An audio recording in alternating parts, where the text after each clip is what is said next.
गुरुर्ब्रह्मा गुरुर्विष्णू गुरुर्देवो महेश्वरा गुरु साक्षात परब्रह्मा तस्मै श्री गुरुवे नमः. तस्मै श्री गुरुवे नमः. तस्मै श्री गुरुवे नमः. नमस्ते मुलांनो. काय मग कशी झाली परीक्षा? व्यवस्थित झाली ना? छान.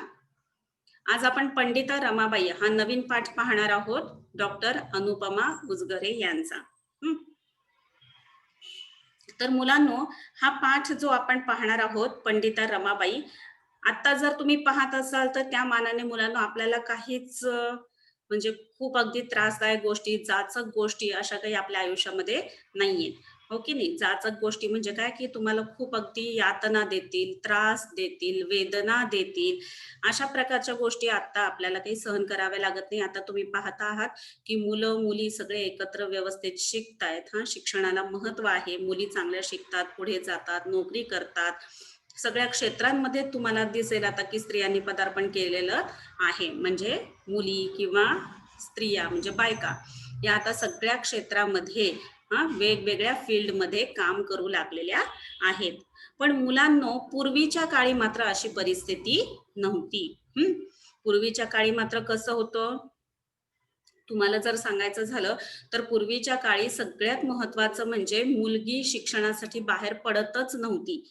तुम्हाला हे सगळ्यांना माहिती असेल, की सावित्रीबाई फुले ज्या आहेत, मग त्यांनी जेव्हा मुलींना शिकवायला सुरुवात केली, ज्योतिबा फुले यांनी पहिली पुण्यामध्ये शाळा सुरू केली. तिथे शिक्षिका म्हणून आपली बायको म्हणजे आपली पत्नी सावित्रीबाई फुले यांना तिथं शिक्षिका म्हणून नेमलं आणि त्या तिथं मुलींना शिकवू लागल्या. आणि मग मुलींची जेव्हा पहिली शाळा काढण्यात आली त्यावेळेस पण त्यांना इतका त्रास देण्यात आला, की ज्या लोकांच्या मुलींना त्या शिक्षित करत होत्या त्यांचाच त्याच्यामध्ये फायदा होणार होता.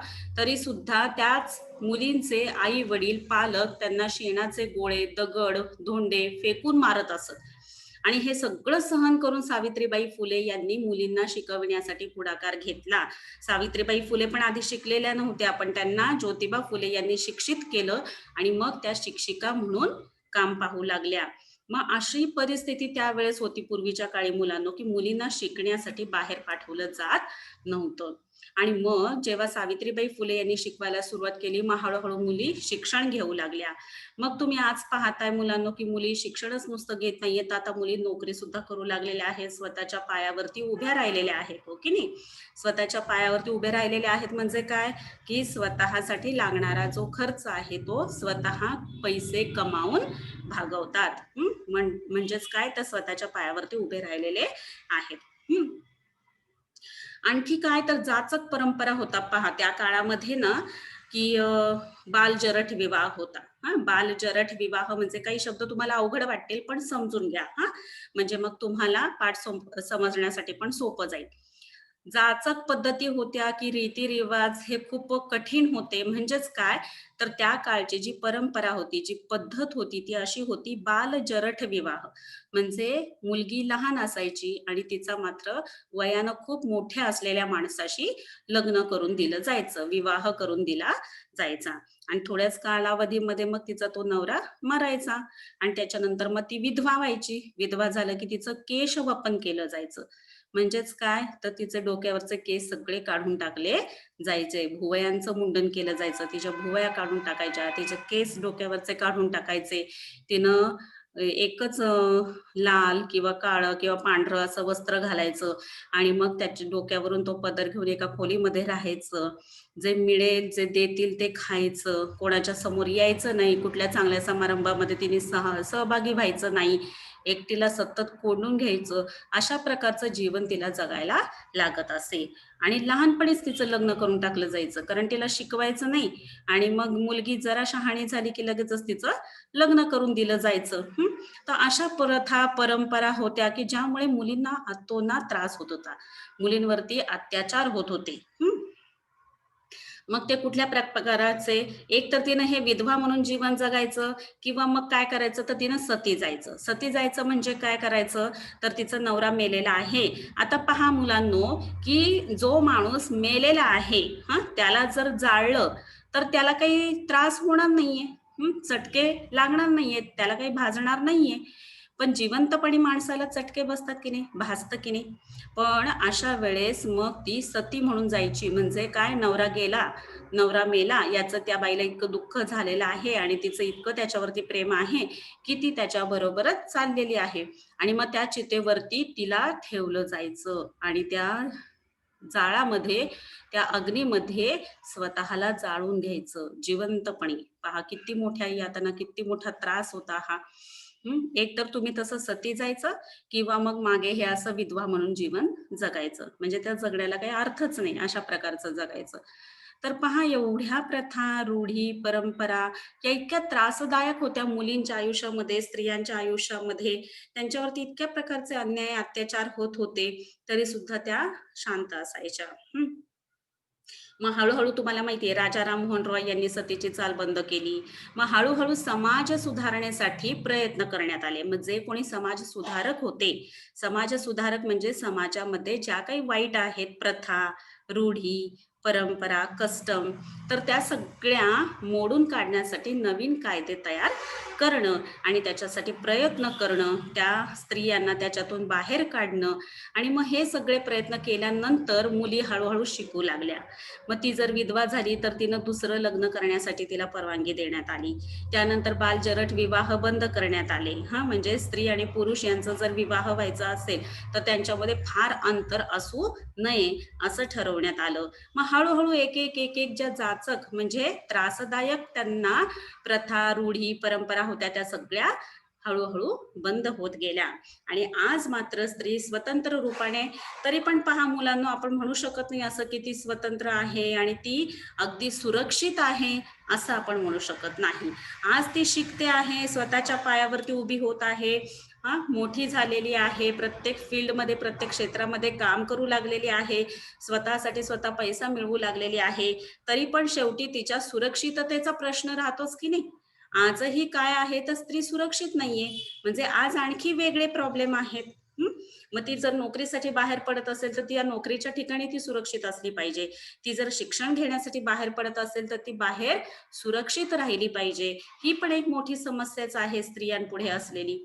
आणि म्हणून मग पहा मुलांनो, आणि स्त्री म्हटलं की ती फक्त काही आपलं बाहेरचं काम नाही पाहत, तर स्त्री म्हटलं तर मग ती घरातली सगळी कामं पाहणं, आपल्या मुलाबाळांना सांभाळणं आणि त्याच बरोबरीनं नोकरी करणं किंवा व्यवसाय करणं, अर्थार्जन करणं म्हणजे पैसा कमवणं, हे सगळ्या गोष्टी ती करत असते. त्याच्यामुळे स्त्रीला कोणीही दुबळं समजता कामा नये, कमकुवत समजता कामा नये. तर तिच्यामध्ये सुद्धा प्रचंड ताकद आहे, प्रचंड शक्ती आहे, की जी एवढं सगळी कामं पेलवू शकते. सगळ्यात उशिरा झोपणारी आपली आई असते आणि सगळ्यांच्या आधी उठणारी आपली आईच असते, हो की नाही.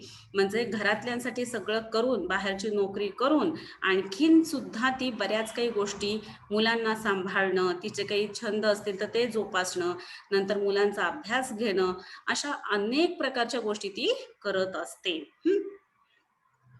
हे सगळं मी तुम्हाला याच्यासाठी सांगितलं मुलांनो, की जेणेकरून मग तुम्हाला हा पाठ जो आहे याच्यामध्ये काही अवघड शब्द आहे किंवा त्या काळामध्ये ज्या प्रथा होत्या, रूढी होत्या, परंपरा होत्या, जे कस्टम्स होते, तर ते सगळे तुम्हाला समजावेत.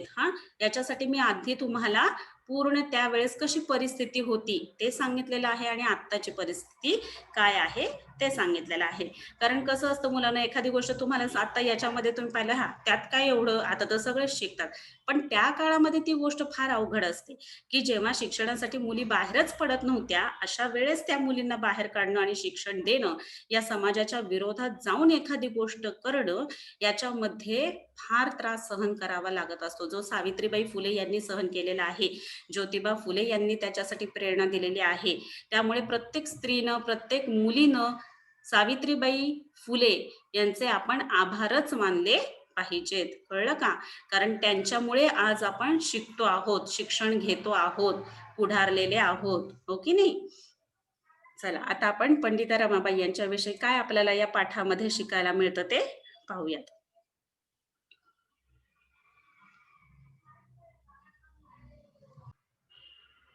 हं, पहा 10वा पाठ पंडिता रमाबाई. डॉक्टर अनुपमा उजगरे, जन्म 1949, प्रसिद्ध लेखिका. सांगी, पश्चात हे काव्यसंग्रह. चांदणचुरा, आता तुम्हाला काही पुन्हा पुन्हा सांगायची गरज नाही. काव्यसंग्रह म्हणजे तुम्हाला कळालेलं असेल. अनेक अनेक कविता ज्या आहेत ते पुस्तक रूपानं एकत्र छापणं म्हणजे काव्यसंग्रह. चांदणचुरा हा ललित लेख संग्रह आहे.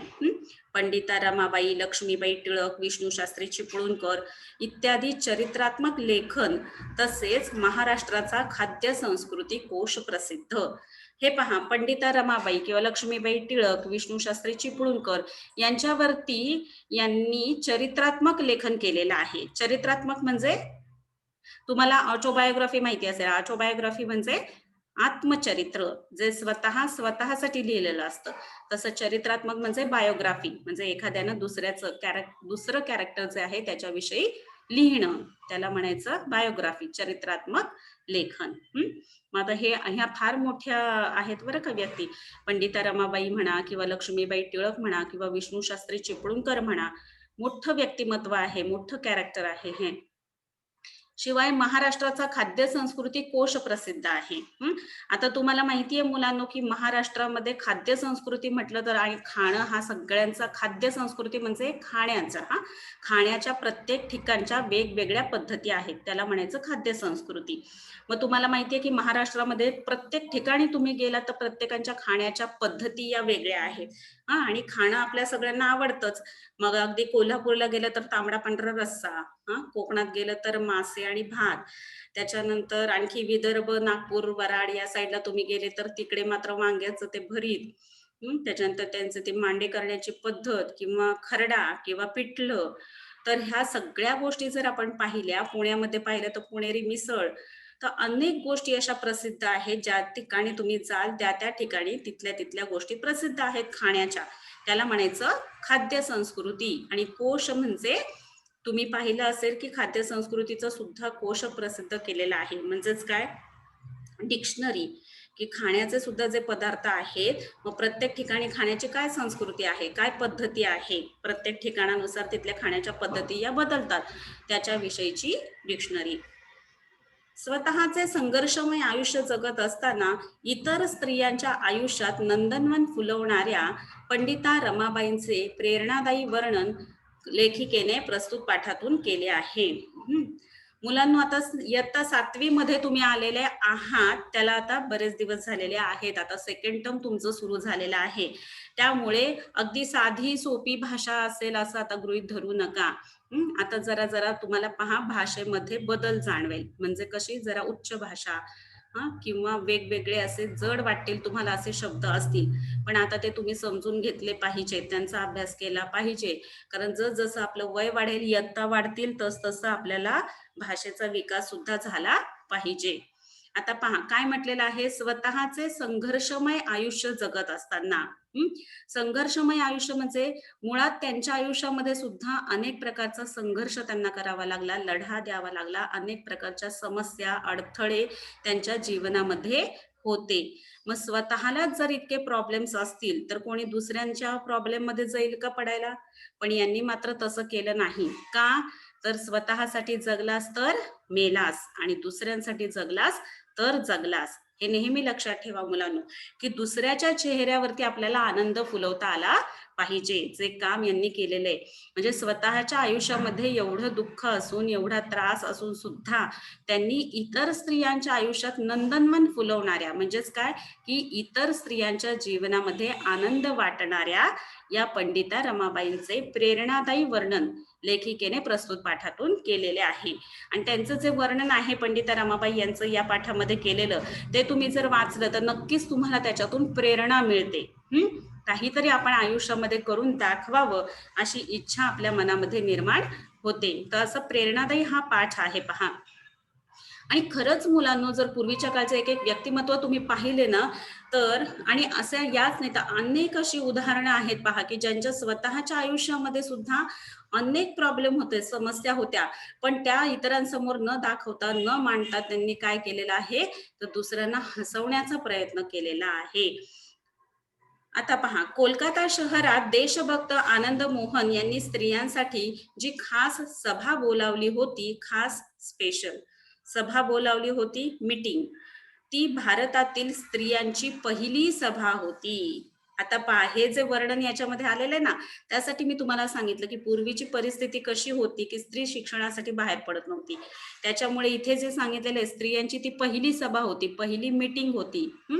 पंडिता रमाबाईंना त्यावेळी बंगाली भाषा येत नव्हती. हं. म्हणून त्यांनी मायबोलीसारखा सराव असलेल्या संस्कृत भाषेतून भाषण केले. पहा, मायबोली म्हणजे आपली मातृभाषा. मग मातृभाषेची आपल्याला सराव म्हणजे प्रॅक्टिस. Mother tongue. मायबोली म्हणजे मातृभाषा, मदर टंग. मग आपल्या मदर टंगचं जसं आपल्याला सराव असतो, प्रॅक्टिस असते, त्या पद्धतीने अगदी संस्कृत भाषेतून त्यांनी भाषण केलं. संस्कृत ही एक भाषा आहे आणि या भाषेतून त्यांनी भाषण केलं म्हणजे स्पीच दिलं. बंगालीतून त्याचा अनुवाद त्यावेळी करण्यात आला. अनुवाद करण्यात आला, ट्रान्सलेशन करण्यात आलं बंगालीमधून. स्त्रियांची पहिली सभा, पहिली स्त्री वक्ता व सादर करण्यात आलेला पहिलाच मौखिक अनुवाद ही त्या सभेची वैशिष्ट्ये ठरली. पहा, त्या सभेची वैशिष्ट्य काय होती? एक तर ही स्त्रियांची, स्त्रिया, महिला, तर महिलांची, स्त्रियांची ही पहिलीच सभा होती, पहिलीच मीटिंग होती. त्याच्यात पहिली स्त्री वक्ता होती. वक्ता म्हणजे जे कोणी बोलणार आहे, स्पीच देणार आहे, त्याला म्हणायचं वक्ता. तर एक तर ती स्त्री बोलणार होती, ती पण पहिली स्त्री वक्ता होती. त्यानंतर सादर करण्यात आलेला हा पहिलाच मौखिक अनुवाद होता. मौखिक म्हणजे तुम्हाला माहिती आहे, तोंडी, ओरल. तर ओरली असा हा अनुवाद म्हणजे ट्रान्सलेशन होतं, ओरली ट्रान्सलेशन होतं. हे त्या सभेचं वैशिष्ट्य होतं. म्हणजे अनुवाद तुम्ही पाहिलं असेल, की जे काही लिहिलेलं असेल पुस्तक, त्याचं दुसऱ्या भाषेमध्ये पुस्तक लिहिलं जातं, ट्रान्सलेशन केलं जातं. पण इथे मात्र काय होणार होतं, पहिल्यांदाच असं होणार होतं, की तुम्ही एका भाषेमध्ये बोलताय आणि दुसऱ्या भाषेमध्ये लगेचच तोंडी त्याचा अनुवाद केला जातोय, म्हणजेच ट्रान्सलेशन केलं जात आहे. तर ही त्या सभेची वैशिष्ट्य होती. स्त्रीला शिक्षणापासून वंचित ठेवले जात असताना, पहा मी तुम्हाला सांगितलं ना, वंचित ठेवले जात असताना म्हणजे काय, दूर ठेवलं जायचं, स्त्रीला शिकूच द्यायचं नाही. एक परप्रांतातील परभाषक स्त्री महाभारतकालीन संदर्भ देऊन स्त्रियांच्या सभेत प्रबोधन करते, ही घटनाच फार आगळी वेगळी होती. आगळी वेगळी होती, निराळी होती, डिफरंट. की जिथं शिक्षणासाठी मुलींना शिक्षणासाठीच बाहेर पडू पडू दिलं जात नाहीये, अशा वेळेस स्त्रीला शिक्षणापासून जेव्हा वंचित ठेवलं जात होतं, तेव्हा एका परक्या प्रांतातील दुसऱ्या ठिकाणची एक स्त्री, आणि ती पण दुसऱ्या भाषेमध्ये, आणि महाभारताच्या काळातले, महाभारतकालीन म्हणजे महाभारत, तुम्हाला रामायण महाभारत हे धर्मग्रंथ माहिती असते. तर महाभारत जे घडलेलं आहे त्या काळातले संदर्भ म्हणजे रेफरन्स देऊन ती स्त्रियांच्या सभेत प्रबोधन करते, त्यांना मार्गदर्शन करते, ज्ञान देते त्या गोष्टीतलं. ही घटनाच कशी होती, हा इन्सिडेंटच कसा होता, खूप वेगळा होता, डिफरंट होता.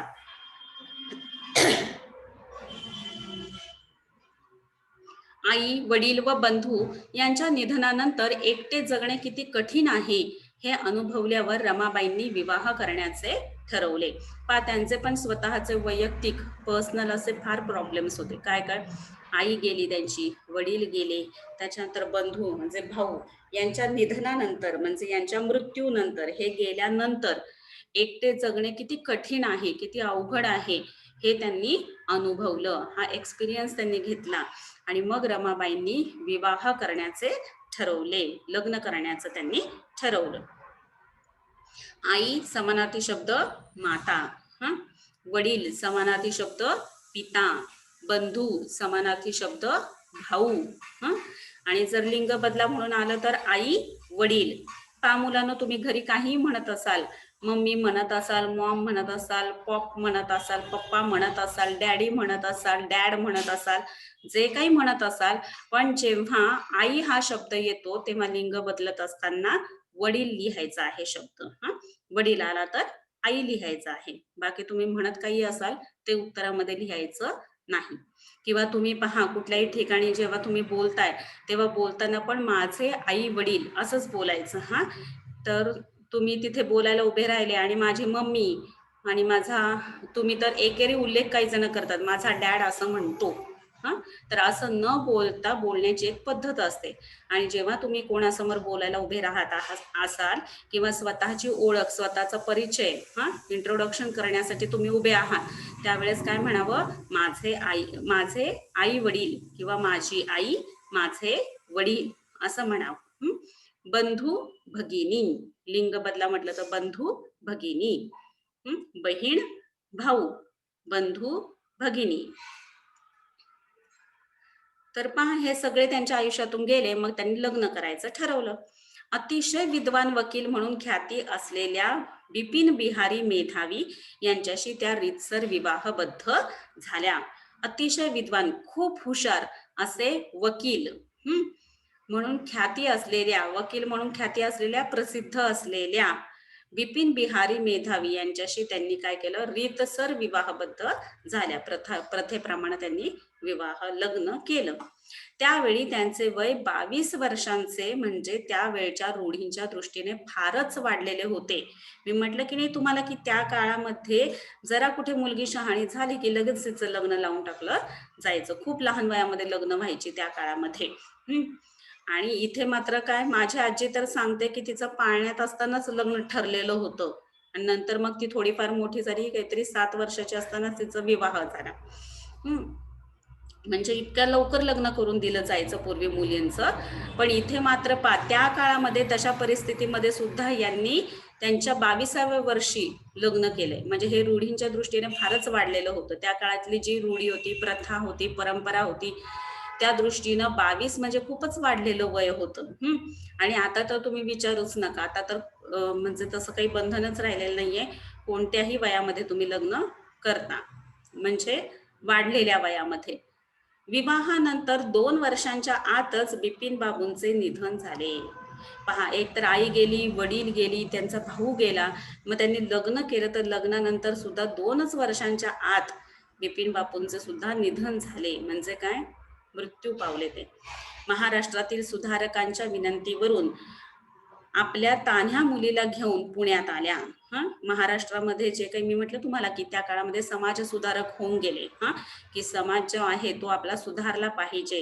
ह्याच्यात ज्या जाचक म्हणजे त्रासदायक रूढी, प्रथा, परंपरा आहेत त्या काढून टाकल्या पाहिजेत, नवीन नियम केले पाहिजेत. याच्यासाठी जे प्रयत्न करणारे होते ते म्हणजे सुधारक. तर त्यांनी काय केलं? त्यांना विनंती केली आणि त्यांच्या विनंतीला मान देऊन रमाबाई आपल्या तान्ह्या मुलीला म्हणजे जे मूल अजून आईच्या अंगावरचं दूध पित आहे त्याला म्हणायचं तान्हं मूल. तर अशा तान्ह्या मुलीला घेऊन त्या पुण्यात आल्या. त्यांचे पहिले व्याख्यान न्यायमूर्ती रानडे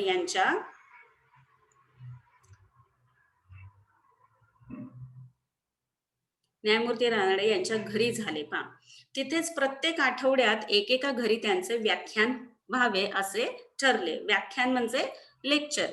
बाई माणूस बोलते तरी कशी हे पाहण्याची उत्कंठा प्रत्येक पुरुषाला लागली होती. पहा, पुरुषप्रधान संस्कृती होती त्यावेळेस, म्हणजे पुरुषाला सगळा मान असायचा, पुरुषाला विचारल्याशिवाय स्त्री बाहेर पडत नव्हती.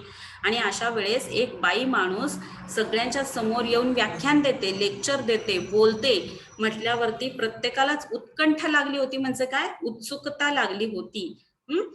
की काय बरं ह्या नक्की बाई माणूस असतील तर त्या बोलत असतील, हे प्रत्येक पुरुषाला उत्सुकता लागलेली होती. व्याख्यानाला येणाऱ्याने आपल्यासोबत घरातल्या एका स्त्रीला आणल्याशिवाय प्रवेश मिळणार नाही, अशी पंडिताबाईंच्या व्याख्यानांच्या निमंत्रण पत्रिकेत एक अटच घातलेली असते. अशी अट घातल्यामुळे काय झालं? स्त्री घराबाहेर पडू लागली की नाही. त्यांनी सांगितलं होतं की जर आमच्या लेक्चरला यायचं असेल तर तुम्ही पुरुषांनीच फक्त यायचं नाही, तर जो कोणी पुरुष येत असेल त्याने आपल्या घरातल्या एका तरी स्त्रीला, बहिणीला म्हणा किंवा मग पत्नीला म्हणा किंवा मग आईला म्हणा, पण कुठल्या तरी एका स्त्रीला तुम्ही बरोबर घेऊन आले पाहिजे, तरच तुम्हाला प्रवेश मिळेल लेक्चरसाठी, व्याख्यानासाठी. अशी आठवण आपल्या सासऱ्यांबरोबर सभेला गेलेल्या काशीबाई कानेटकरांनी लिहून ठेवली आहे. अशी आठवण त्यांनी लिहून ठेवलेली की काशीबाई कानेटकर यांनी. स्त्रियांनी शिकले व शिकवले पाहिजे, त्यासाठी आपल्या मातृभाषेचे अचूक ज्ञान प्राप्त केले पाहिजे. हे फार महत्वाचं आहे मुलांनो. आणि तुमच्याही क्लासमध्ये मला माहिती आहे की अनेक असे मुलं आहेत किंवा मुली आहेत, अशा मुली बऱ्याच आहे तुमच्या क्लासमध्ये, की ज्या छान काव्य वाचन करतात, म्हणजे कवितेचं वाचन करतात किंवा गायन करतात किंवा छान भाषण देतात, स्पीच देतात.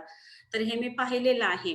तर नक्की मुलींनी याच्यामध्ये पुढे आलं पाहिजे. मग स्त्रियांनी शिकले व शिकवले पाहिजे. स्वतः शिका आणि दुसऱ्यांना पण शिकवा.